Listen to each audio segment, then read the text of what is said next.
Move, boy. You're blocking the door. The executive's voice cuts across the marble lobby. Ethan steps aside, mop in hand. Coffee drips from his worn boots. The woman in Prada just walked through his cleaning bucket without looking. God, they let anyone work here now. She flips her hair, laughing into her phone. No, seriously.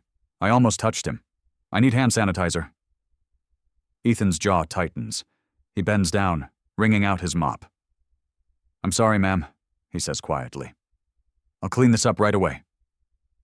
Around him, 50 people in $1,000 suits keep walking. Nobody looks at him. He's invisible. Then a voice, clear, shaking, but determined, breaks through. Excuse me, he's a person with a name. The lobby goes quiet. A young woman in a simple gray dress stands by the elevators. Her hands tremble as she stares down the Prada woman. His name is Ethan. Ethan looks up. For the first time in 6 weeks of this experiment, someone has asked his name. Someone sees him and he doesn't know it yet. But his life just changed. 48 hours earlier, Ethan Sterling sits alone in a penthouse that costs more than most people earn in a lifetime. Floor-to-ceiling windows frame the city skyline. His reflection stares back. Exhausted eyes, expensive watch, empty apartment. On the coffee table, Forbes magazine. His face on the cover. Tech mogul Ethan Sterling from code to real estate empire. Net worth $2.8 billion. He picks up his phone and scrolls through old photos. There's Isabella, his first fiancée. Beautiful smile. He proposed after 8 months. She said yes. Then the prenup came. Her lawyer wanted $60 million if they divorced. When Ethan's lawyer said no, Isabella was gone within a week. Then Natalie, smarter, waited 2 years before showing her cards. He thought she was different until his security team found the recording. Natalie laughing with her friends at brunch. I don't love him. I love his portfolio. That penthouse view is worth it. Ethan sets the phone down. His hands shake. Dr. Eris, his therapist, asked him last week a question he couldn't answer. When was the last time someone saw you as just Ethan? Not the CEO, not the billionaire, just you. Now, sitting in this empty palace of glass and steel, Ethan makes a radical decision. He's going to disappear. 6 weeks ago, Ethan walked into the HR office of Sterling Properties, one of his own buildings, under a fake name Ethan Miller. No college degree listed. References from previous janitorial jobs, all verified by his CFO, Marcus. The HR manager barely looked at his application. Minimum wage, night shift, you start Monday. That night, he moved into a studio apartment in Queens, 400 square feet, shared bathroom down the hall. The mattress smells like cigarettes from the previous tenant. His experiment had one rule. Find someone who treats him with basic human dignity when he has nothing. No money, no power, no status, just Ethan. The first week was educational. People don't see janitors. They walk through you like air. Ethan learned to move his cleaning cart out of the way before executives even noticed it was there. He learned the specific tone of voice people use when they want you to disappear. Not rude exactly, just blank. The second week, things got worse. A man in a suit dropped his coffee cup on purpose. Didn't spill. Just set it on the floor next to the trash can. Looked straight at Ethan, walked away. Ethan cleaned it up. That's the job. Week 3 brought jokes. Hey, bet this guy's got a better credit score than you, Greg. Laughter in the break room. Ethan was mopping right outside. They knew he could hear. That was the point. Week 4 brought something uglier. Someone wrote on the bathroom wall. The words were specific and racist. Ethan reported it to building management.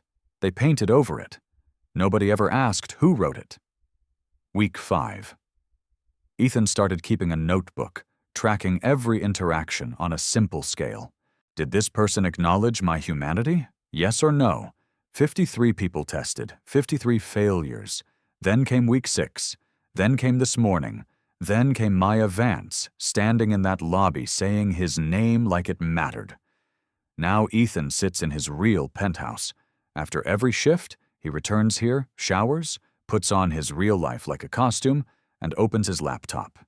He pulls up the employee database and types her name. Her file appears. Age 28, hired 2 years ago. Salary $42,000 a year. Performance reviews. Meets expectations. Nothing special, nothing outstanding, just average. But there's a note from 6 months ago.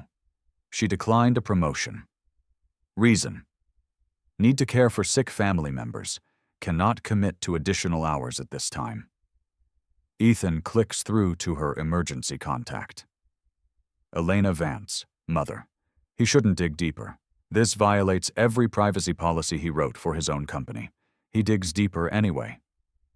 Elena Vance has multiple sclerosis, medical bills, and collections. Maya's paycheck is garnished 15% every month. Ethan closes the laptop and stares at the city lights. Marcus, his CFO, calls. So, day 43. Any progress? Ethan thinks about Maya's hands, how they shook when she defended him, how she looked the Prada woman straight in the eye and didn't back down. Maybe, Ethan says. I need to be sure. Brother, you've tested 800 employees across 6 buildings. This woman is the first person who's passed. What more do you need? Ethan doesn't have an answer. Just a feeling. Something fragile and terrifying. Like hope. 1 more week, he tells Marcus. I need to know if it's real. He hangs up and returns to the employee file, stares at Maya's photo, a standard corporate headshot, slightly awkward smile. Tomorrow, he goes back to being invisible. Back to the mop and the stained uniform and the people who look through him. But tomorrow, he'll also watch Maya Vance. And maybe, just maybe, she'll prove that goodness still exists in a world that's forgotten how to see it. Maya Vance's alarm goes off at 5:30 in the morning. The sound drills through her dream. She slaps the phone silent and stares at the ceiling. Water stains form a map of countries that don't exist. Her roommate, Sarah, is already gone. Night shift at the hospital. The apartment smells like instant ramen and yesterday's coffee. Maya pulls on the same gray dress she wore yesterday. It's professional enough, clean enough. Nobody looks at accounts payable anyway. The subway is packed. A man's briefcase digs into her ribs. She doesn't complain, just shifts her weight and counts stops. 15 minutes to work. She can survive anything for 15 minutes. At her desk by 7:45, Maya opens her email. 83 unread messages. Most are automated payment reminders. Some are angry vendors whose invoices are 60 days overdue. She didn't create the delays, but she's the one who has to answer for them. Her phone buzzes. Text from the pharmacy. Prescription ready for pickup. Balance due $847. Maya's stomach drops. She opens her banking app. Available balance $340. Rent is due in 6 days. That's $650. Even if she skips the prescription, she's short. She closes the app and takes a slow breath. The fluorescent lights hum above her cubicle. Someone microwaves fish in the break room. The smell makes her nauseated, but she hasn't eaten breakfast. There's half a sandwich in the office fridge from yesterday. She'll eat that at 2 hours when nobody's looking. Her phone rings. Unknown number. She almost doesn't answer. Miss Vance, this is Memorial Hospital billing. I'm calling about your mother's account.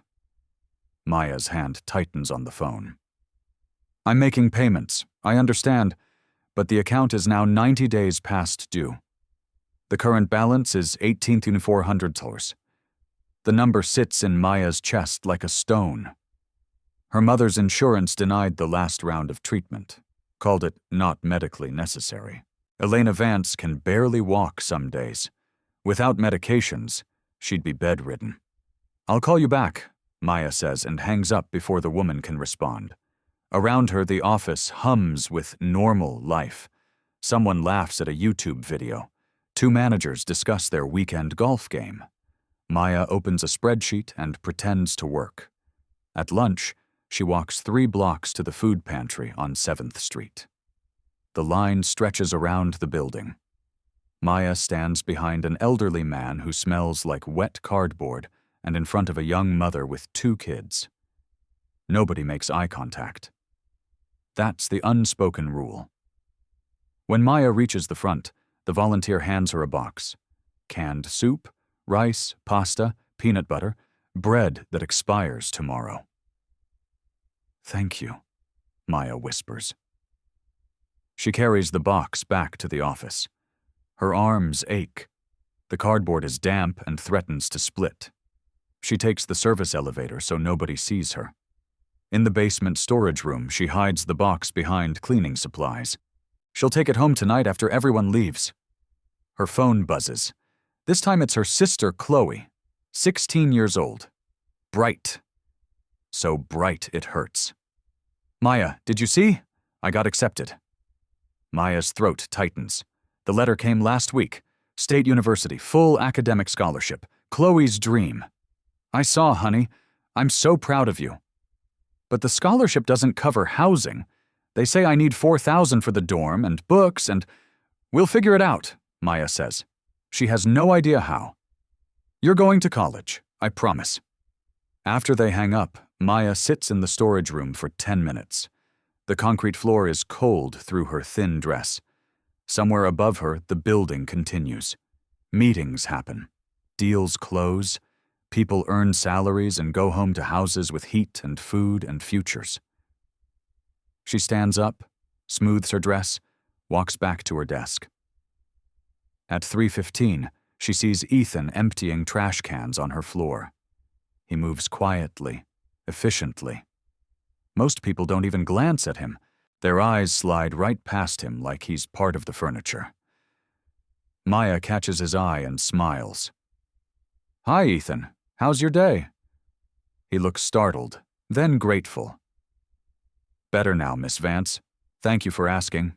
It's such a small thing. A smile, a question. It costs her nothing." But Ethan's expression makes her chest ache, like she just handed him something precious. She doesn't know that Ethan will remember this moment, that he's tracking every interaction in a notebook, that she's the only person in 6 weeks who's asked him how he's doing. She just knows that some people are invisible in this building, and if she can help someone feel seen even for a moment, maybe that's enough. The next morning, Maya arrives at work, and something feels different. The security guard at the front desk, David, who usually just waves her through, stops her. "Miss Vance, someone left this for you." He hands her a small envelope, cream-colored, heavy paper. No return address. Maya opens it in the elevator. Inside, 8 $100 bills and a handwritten note on plain white paper.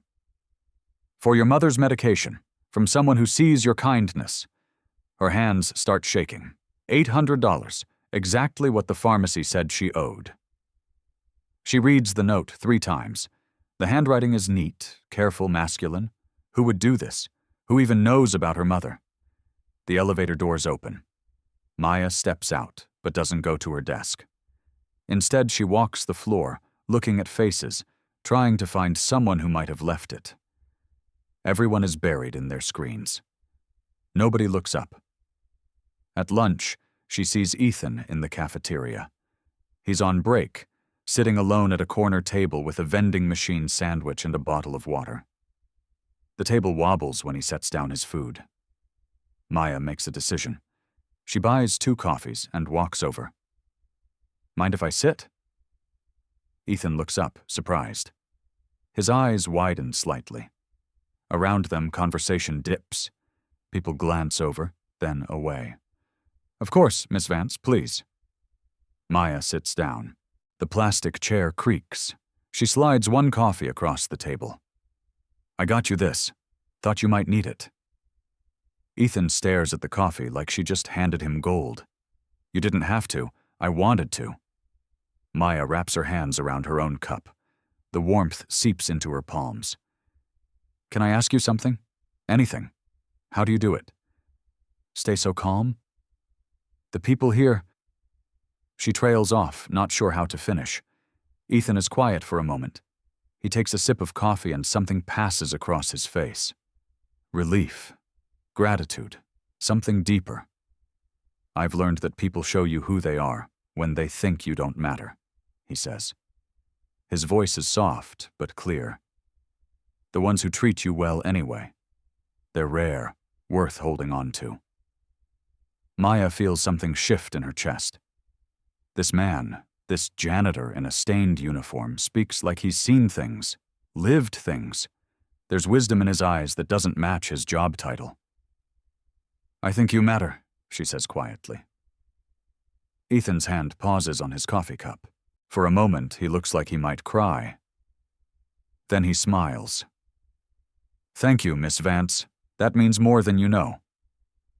Across the cafeteria, Victoria from HR watches them. She leans over to her lunch companion and whispers something. They both laugh. Maya catches the tail end. Slumming it with the help. Maya's face burns, but she doesn't move, doesn't leave. She stays right where she is and asks Ethan about his day. They talk for 20 minutes. He tells her about growing up in Chicago, about his grandmother who raised him, about learning early that hard work matters, but kindness matters more. Maya tells him about Chloe, about her mother's MS, about trying to keep everything together with duct tape and hope. When Ethan's break ends, he stands and picks up his trash. Miss Vance, thank you for the coffee and for... He gestures vaguely at the table, the conversation, the simple act of sitting with him, for seeing me. After he leaves, Maya sits alone for a few minutes. The coffee has gone lukewarm. Around her, the cafeteria buzzes with 100 conversations, but all she can think about is Ethan's eyes, the way they lit up when she sat down, like she'd given him something priceless. She doesn't know that in his notebook tonight, Ethan will write, Day 44, Maya Vance sat with me at lunch, bought me coffee, talked to me like an equal. Real? Yes. I think she's the one. And she just knows that for the first time in months, sitting in that wobbling chair in that crowded cafeteria, she didn't feel quite so alone. 3 days later, the cafeteria is packed. Lunch rush. The smell of reheated pizza and burnt coffee fills the air. Maya sits with Sarah near the windows, picking at a salad she brought from home. Across the room, Ethan wipes down tables. His movements are methodical, practiced.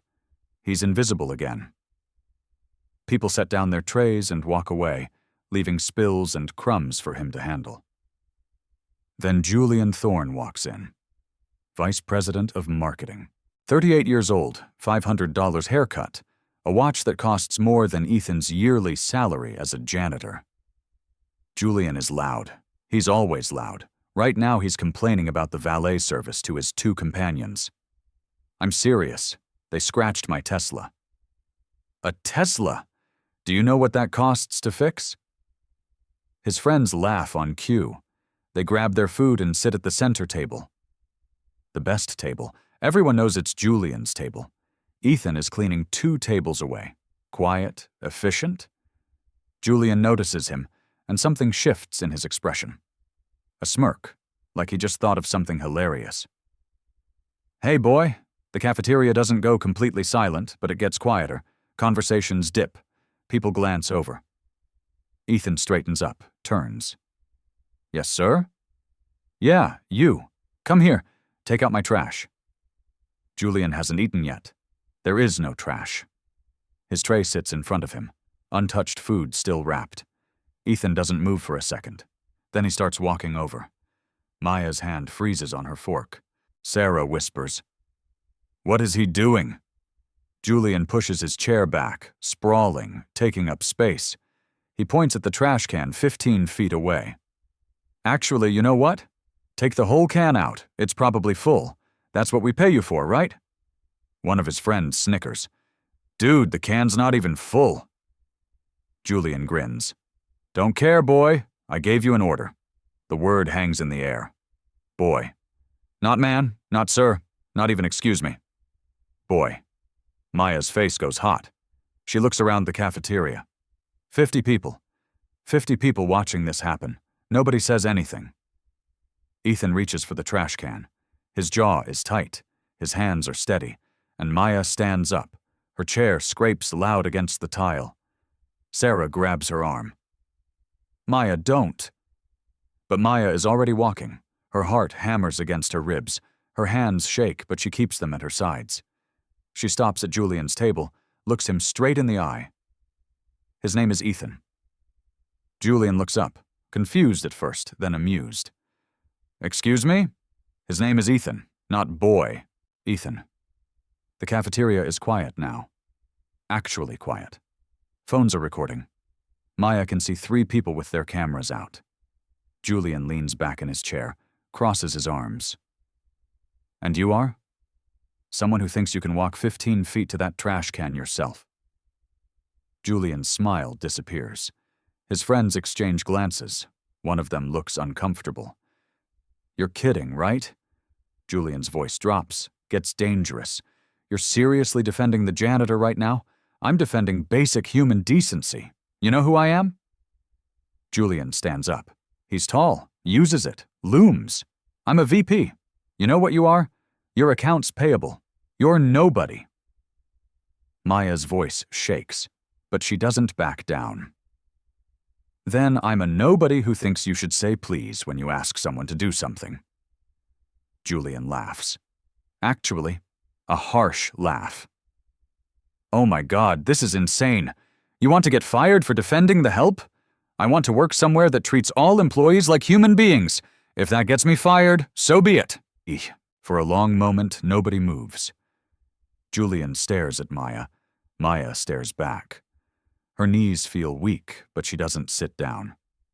Ethan stands there, hand still on the trash can, frozen. Then Julian picks up his tray, walks to the trash can himself, and dumps it. The crash of dishes echoes.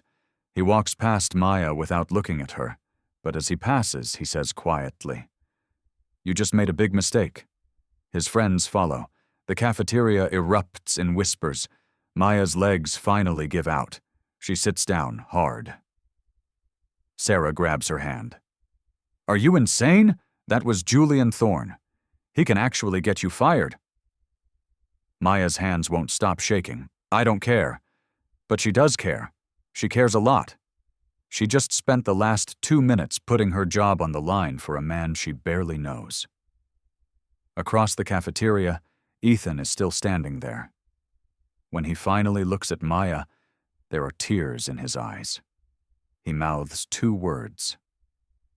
Thank you. Maya nods. Can't speak, just nods. That night, Ethan sits in his penthouse and watches the video. Someone posted it on the company's internal social media. Woman stands up to VP for janitor. 400 views already. The comments are split. Half call Maya brave, half call her stupid. Marcus calls. Did you see it? I saw it. She defended you in front of everyone, put her whole job at risk. Ethan rewinds the video, watches Maya's hands shake, watches her stand there. Anyway, she's real, Marcus. This isn't an act. She's actually real. So, what now? Ethan closes his laptop, stares out at the city lights. Somewhere down there, Maya is probably terrified, probably wondering if she'll have a job tomorrow. She defended him and might lose everything. He can't let that happen. Marcus, I need you to do something anonymous, untraceable. I'm listening. Her sister, Chloe Vance. She got into a state university, full academic scholarship but no housing. I need you to set up a grant. $4,000 for housing, another $2,000 for books and expenses. Call it the Elena Vance Memorial Education Fund. Her mom's not dead. I know, but it sounds better. Make it look like a legitimate nonprofit. Chloe gets it. No connection to me. Marcus is quiet for a moment. You're falling for her. She stood up for me when she had nothing to gain and everything to lose. Yeah, Marcus, I'm falling for her. After they hang up, Ethan sits in the dark. Tomorrow he goes back to being the janitor, back to being invisible. But now he knows something for certain. Maya Vance doesn't just see him, she's willing to fight for him, and that changes everything. In her apartment, Maya lies awake. Her phone keeps buzzing. Messages from co-workers. Some are supportive, some warn her to watch her back. Julian Thorne doesn't forget. She should be scared. She is scared.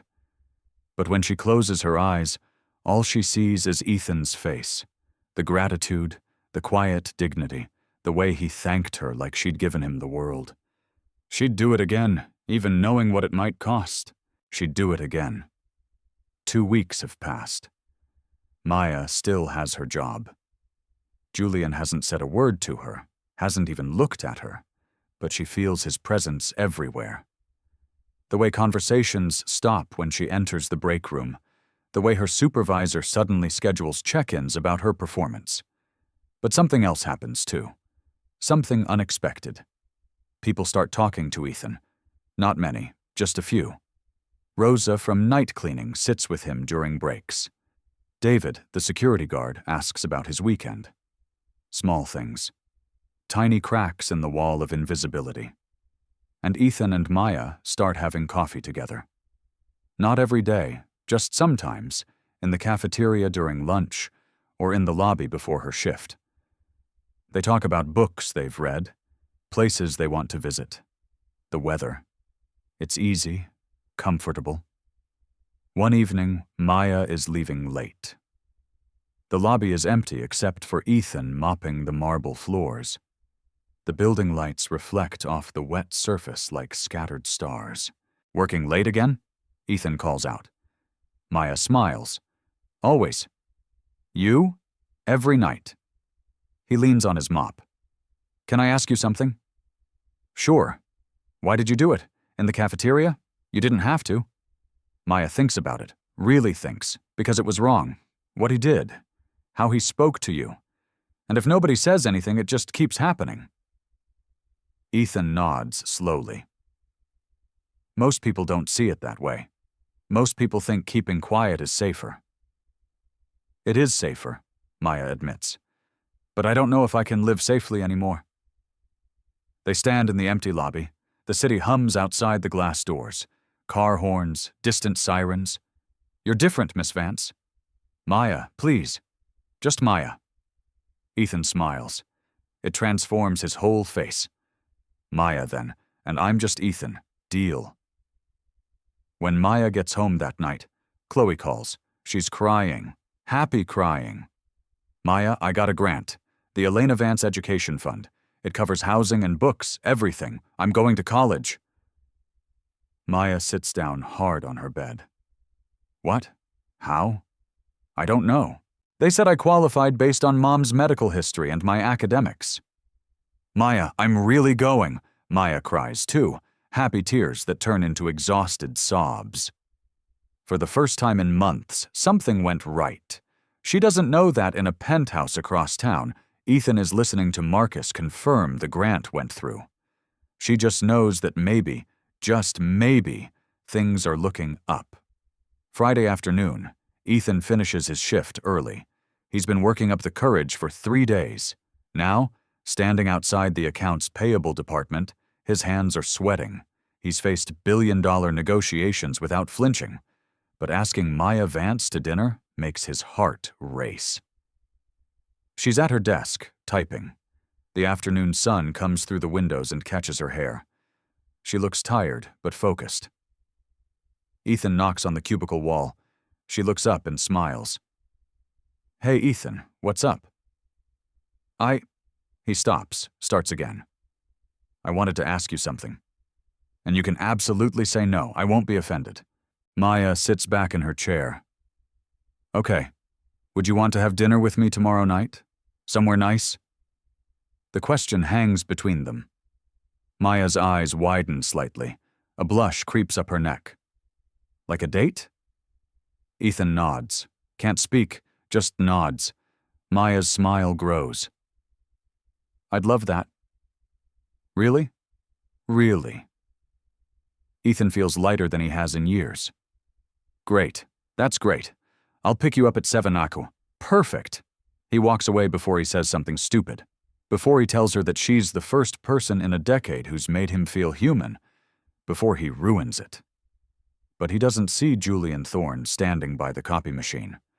Doesn't see Julian's eyes narrow. Doesn't hear him pull out his phone and start typing. 20 minutes later, Maya is in the break room making tea. The afternoon lull. Most people are in meetings or pretending to work. The break room door opens. Julian walks in with Victoria from HR and Greg from sales. They're laughing about something. The laughter stops when they see Maya. Well, well. Julian leans against the counter. Maya Vance. I heard some interesting news. Maya's stomach tightens. She doesn't respond, just keeps stirring her tea. You're going on a date with the janitor. The way he says janitor makes it sound like a disease. Maya looks up, meets his eyes. That's none of your business. Julian laughs, actually laughs. Oh my God, you're serious. You're actually going out with him. Victoria shakes her head. Maya, honey, come on. I know you're struggling financially, but dating the help? Really? His name is Ethan. Greg snorts. What's he going to take you to? McDonald's dollar menu? Maybe he'll mop the floor for you as a romantic gesture. Julian grins. Very classy. Maya's hands are shaking. She sets down the tea before she spills it. You're all horrible. You know that? We're realistic, Victoria says. You're a professional. He's not. People will talk. Let them talk. Julian pushes off the counter, stands closer. Too close. You know what I think? I think you're doing this to make a point about the cafeteria thing. Trying to prove something. I'm doing this because I like him. You like him? Julian repeats it slowly, mockingly. You like a guy who cleans toilets for minimum wage? Sure, that makes total sense. He's kind, he's smart, he treats people with respect. That's more than I can say for you. Julian's smile disappears. Careful, Vance. You already have one write-up in your file. Keep pushing, and you won't have a job to worry about. Then fire me. The words surprise even Maya, but once they're out, she doesn't take them back. Fire me if that's what this is about. Fire me for standing up to bullies. Fire me for treating people like human beings. But I'm not apologizing and I'm not canceling my date. She grabs her tea and walks out. Her whole body is shaking. She can hear them laughing behind her. She's insane, Greg says. She's desperate, Victoria adds. That's what poverty does to people. Makes them lose perspective. Maya makes it to the bathroom before she starts crying. She locks herself in a stall and sits on the closed toilet lid. The tea burns her hands through the paper cup, but she doesn't let go. What is she doing? Julian is right. Ethan is a janitor. She's accounts payable. They're both at the bottom of the corporate ladder. What future do they have?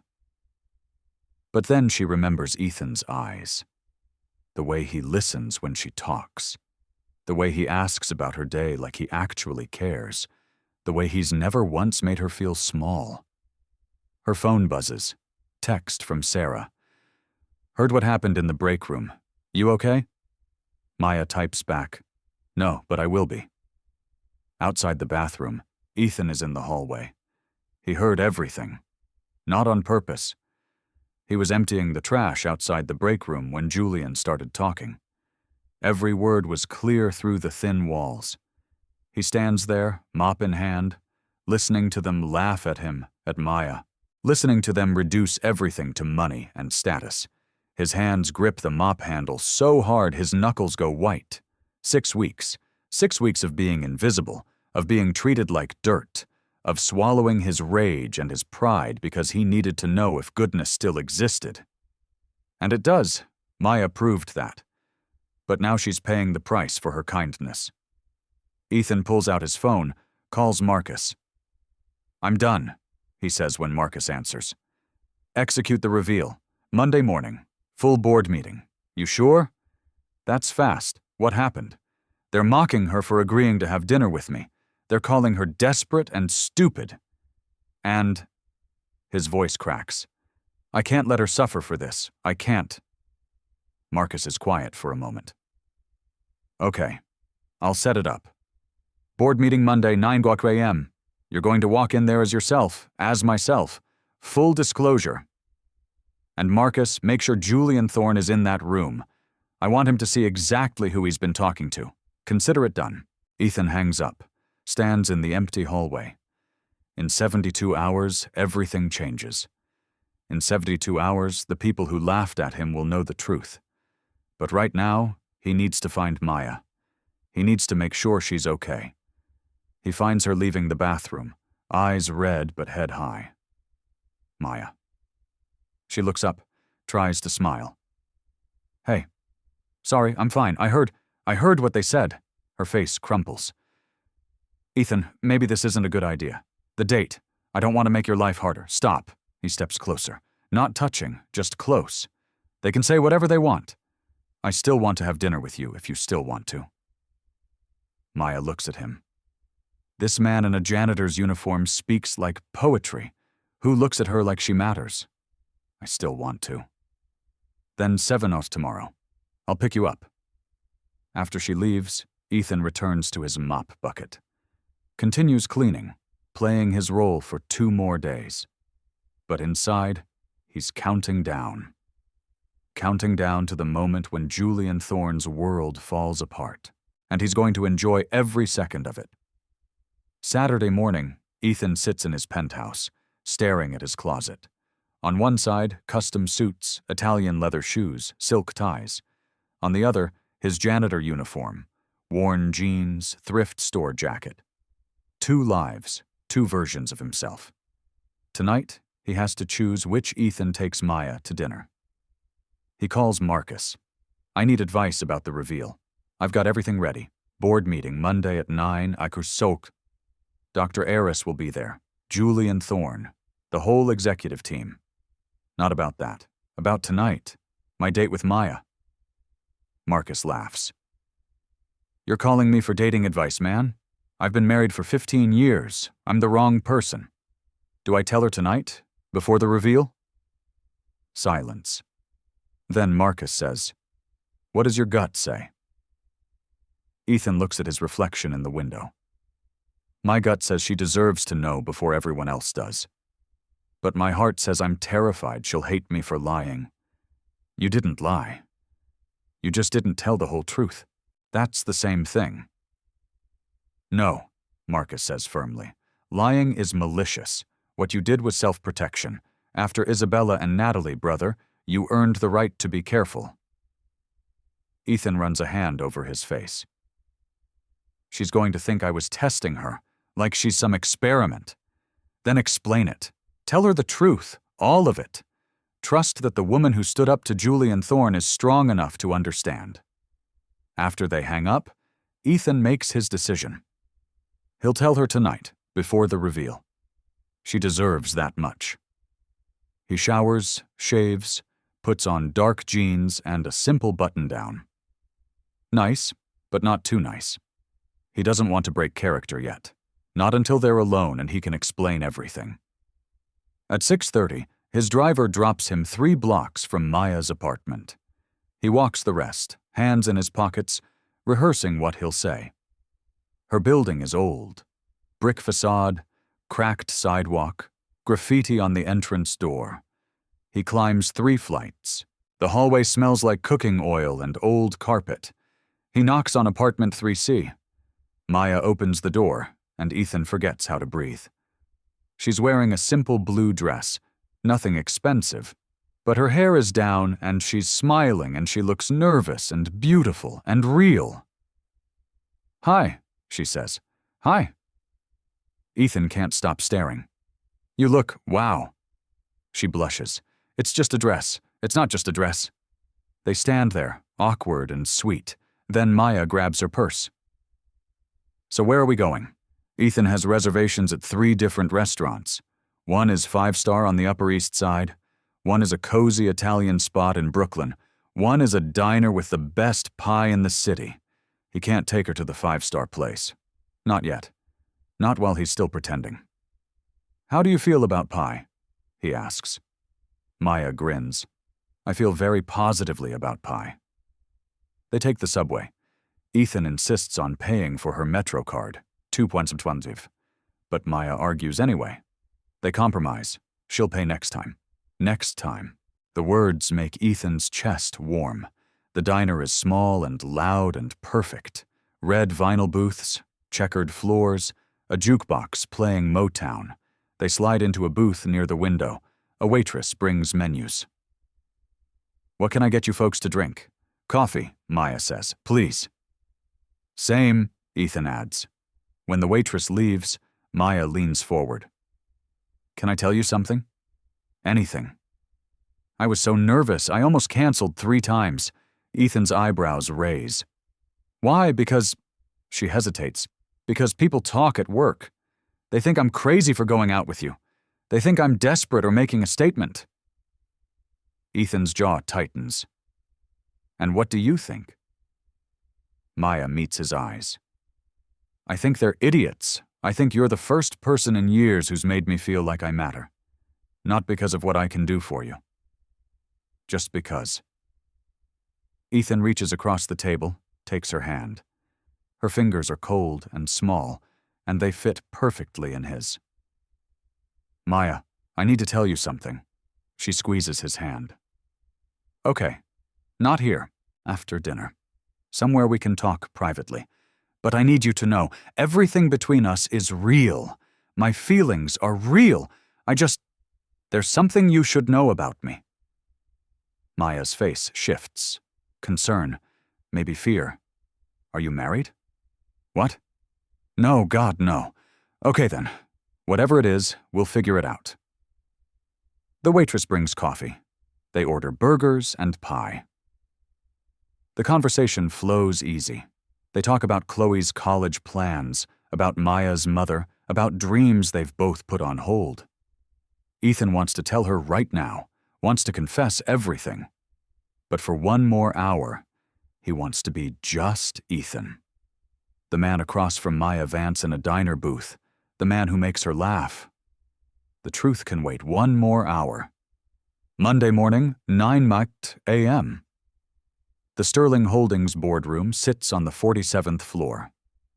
Floor-to-ceiling windows frame the city.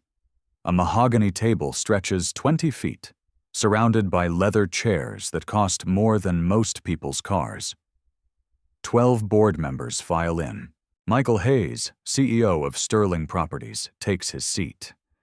He's nervous. The agenda said emergency ownership review, but gave no details. Julian Thorne sits 3 chairs down. He's in his best suit, thinks this might be about a promotion. Victoria from HR is here. Greg from sales fidgets with his pen. Marcus walks in first, tall, confident, carrying a leather portfolio. Good morning. Thank you for coming on short notice. Michael leans forward. Marcus, what's this about? Your email said the primary shareholder wanted to address the board directly. That's correct. Marcus checks his watch. He'll be here in 2 minutes. Julian smirks. The mysterious Mr. Sterling, finally going to grace us with his presence. Marcus doesn't smile. Yes. Finally.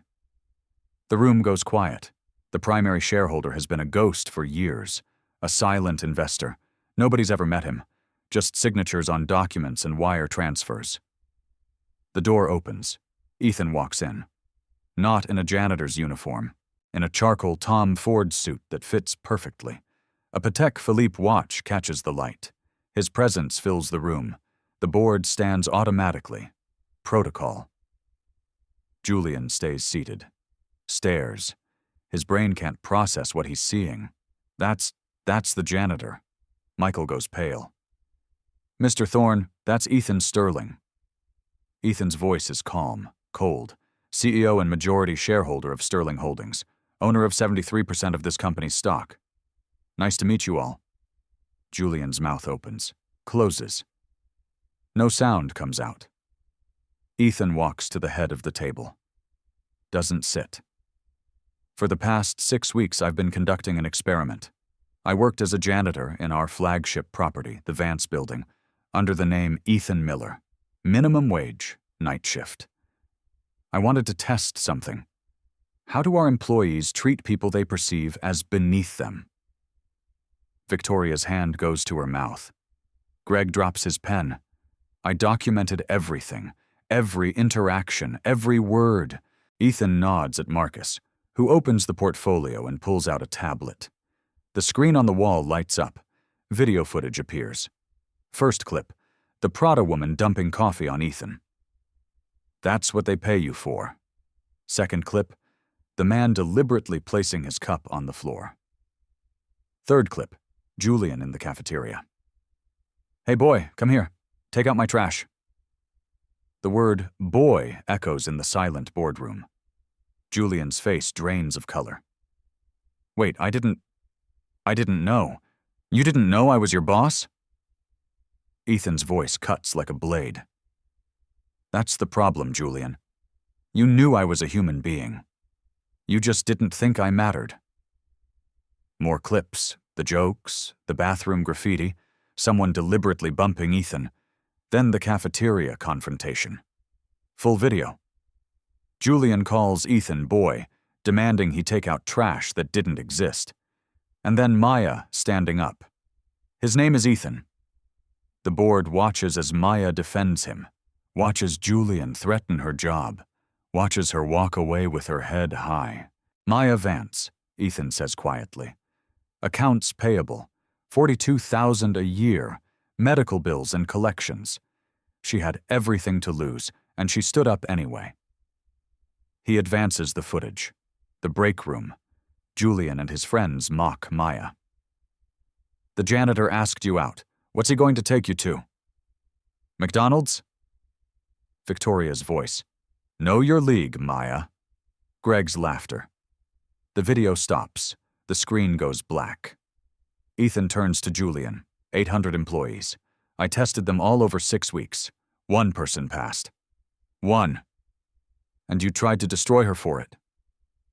Julian's hands shake. Mr. Sterling, I apologize. I had no idea. You had no idea who I was. But you knew what you were doing.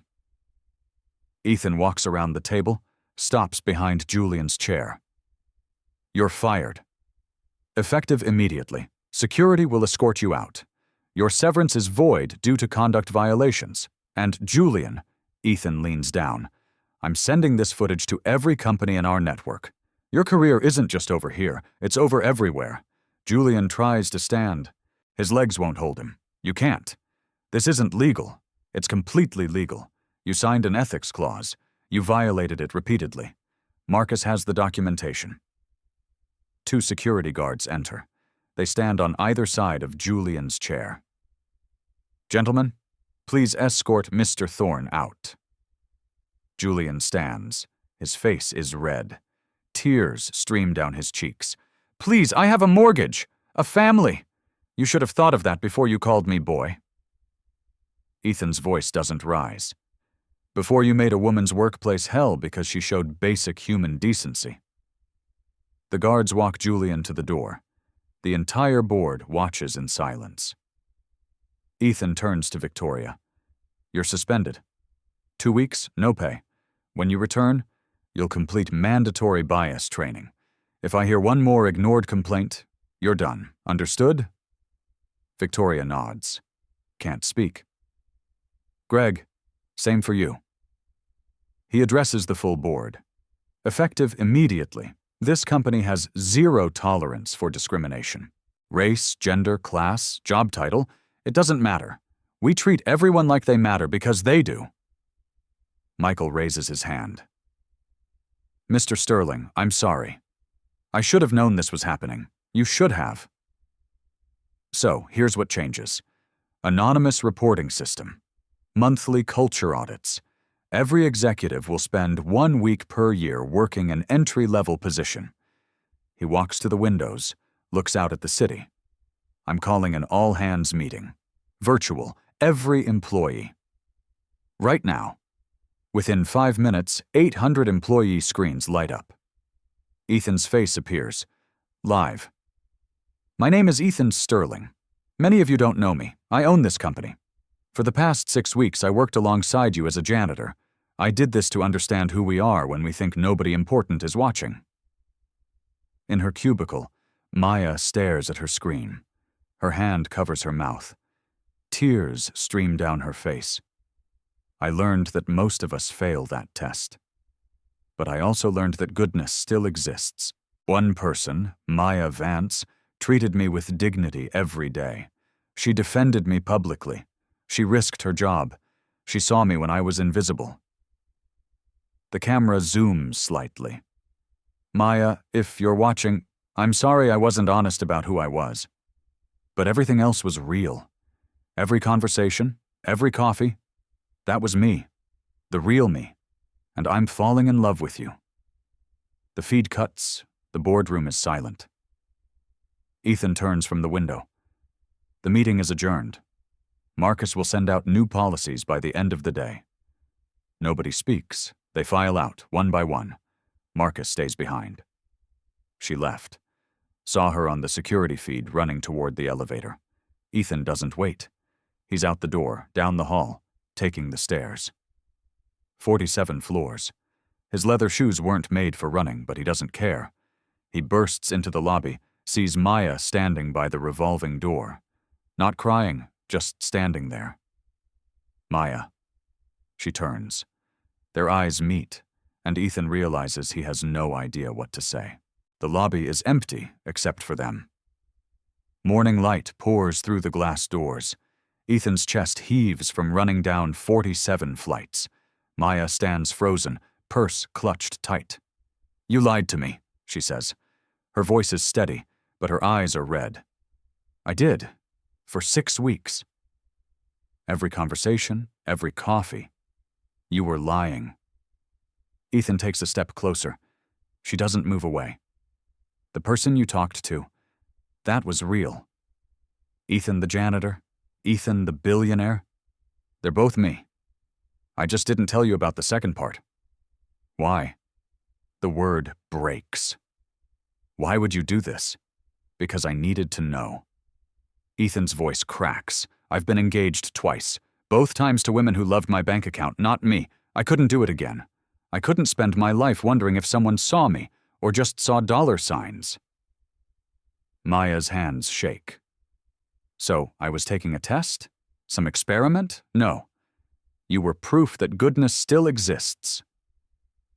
Ethan steps closer. 800 people, Maya, in 6 weeks. You were the only one who treated me like I mattered. The only one. I would have treated you the same if I'd known. I know. Ethan's voice is barely a whisper. That's why I'm in love with you. Maya closes her eyes. Tears spill down her cheeks. I don't know if I can trust you. I know. And I'll spend however long it takes earning that trust back. Ethan doesn't reach for her, just stands there. But Maya, every word I said was true. Every feeling was real. The man in the janitor uniform and the man in this suit, same person, and that person is terrified of losing you. Maya opens her eyes, looks at him, really looks. The expensive suit, the watch, the polished shoes. Then she looks at his face, his eyes, the same eyes that lit up when she brought him coffee. I fell in love with a janitor, she says quietly. I know. Not a billionaire. I know. So, if I give you another chance, if I do, I need you to be that person, the one who listened, who made me feel seen. Can you do that? Ethan's throat tightens. That's who I've always been. The money just got in the way. Maya wipes her eyes, takes a breath. Okay. We start over. No lies, no secrets. Just us. Ethan smiles. Really smiles. Just us. She steps forward, puts her hand in his. Her fingers are still cold, still small, still perfect. Hi, she says. I'm Maya Vance. I work in accounts payable. Ethan squeezes her hand. Hi, I'm Ethan Sterling, and I'm completely in love with you. Outside, the city moves. Cars honk, people rush, life continues. But in this lobby, time stops. Two people who found each other in the most unlikely way stand hand in hand. Starting over, starting fresh, starting honest. 6 months later, Ethan and Maya stand in the lobby of the Vance building. The same marble floors, the same revolving doors, but everything feels different now. They're here to meet the new janitor, Carlos. 22 years old, nervous, it's his first week. Maya walks up to him as he empties a trash can near the elevators. "Hi, I'm Maya. What's your name?" Carlos looks up, surprised.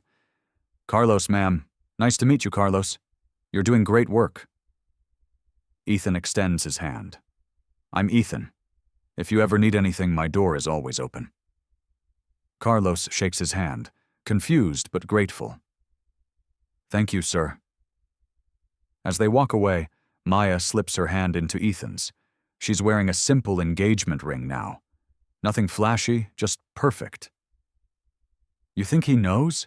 she whispers. "That I used to do his job?" "Probably not. But maybe someday we'll tell him." They step through the revolving doors into the morning sunlight. Ethan's company has changed. New policies, fair wages, respect woven into every interaction. It's not perfect, but it's better. Maya looks up at him. "Ready for the board meeting? With you?" Always. She's not just his fiancée now. She's director of employee relations. Earned the position through her work, not his name. The board respects her. The employees love her. As they walk toward the car, Ethan thinks about that morning 6 months ago when he was invisible. When one woman saw him anyway. True character shows when you think no one important is watching. But here's the secret. Everyone is important. The janitor, the CEO, everyone. Maya taught him that. And now, together, they're teaching it to the world, one person at a time. When was the last time you saw someone? Really saw them? Kindness changes everything. Share this story if you believe kindness changes everything. Subscribe to Black Tales for more stories of love, justice, and second chances.